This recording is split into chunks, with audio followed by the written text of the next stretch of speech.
कांदा उत्पादक शेतकऱ्यांचा ग्रामसभेत इशारा, कांद्यास हमीभाव त्वरित जाहीर करावा. आतापर्यंत स्वस्त दरात विक्री झालेल्या शेतकऱ्यांच्या कांद्याला 1500 रुपये प्रति क्विंटल अनुदान द्यावे.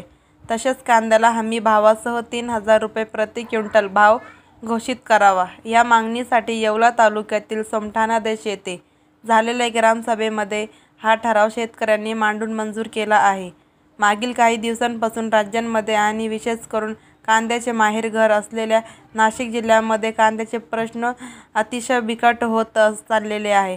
कांद्याला हमीभाव मिळावा यासाठी प्रयत्न केले जात आहे. आतापर्यंत शेतकऱ्यांनी रस्ता रोको आंदोलन आणि लोकप्रतिनिधींना फोन करून आंदोलन, आता ग्रामपंचायतीच्या ग्रामसभेमध्ये ठराव करून आतापर्यंत स्वस्त दरात विक्री झालेल्या शेतकऱ्यांच्या कांद्याला 1500 रुपये प्रति क्विंटल अनुदान द्यावे व आता शेतकऱ्यांच्या चाळीतील कांद्याला किमान 3000 पेक्षा अधिकच दर मिळावा.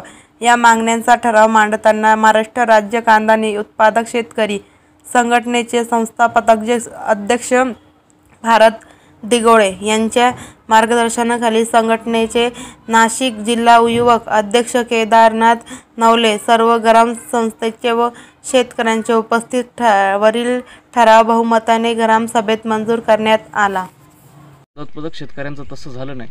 आज आपण जर बघितलं तर मार्चपासून कांदा उत्पादक हा एकदम कोडमोल दराने कांदा विकतोय. उन्हाळा कांदा हा त्याचा संपूर्णपणे तोट्यामध्ये चालला आहे. आता चाळीमध्ये साठवलेला कांदासुद्धा पूर्णपणे 50% जास्त सडलेला आहे आणि तो कवडीमोल दराने तो विकला जात आहे. त्याचमुळे आम्ही आमच्या गावामध्ये आज त्यांच्या जन्मदिनानिमित्त जी काही राज्य सरकारने ग्रामसभा बोलवली होती, त्या ग्रामसभेमध्ये आम्ही एक ठराव संमत केला आहे की आम्हाला इथून मागं कवडीमोल दराने विकलेल्या उन्हाळा कांद्याला 1500 रुपये क्विंटलप्रमाणे केंद्र सरकारने आणि राज्य सरकारने अनुदान द्यावं आणि चाळीमध्ये शिल्लक असलेला कांदा आणि भविष्यामध्ये पिकवणाऱ्या कांद्याला कायमस्वरूपी 3000 रुपये क्विंटलप्रमाणे हमीभाव द्यावा अशी सरकारला एक आम्ही या ग्रामसभेच्या माध्यमातून ठराव संमत करून विनंती केली आणि सरकारने तो विनंतीला आम्हाला मान्य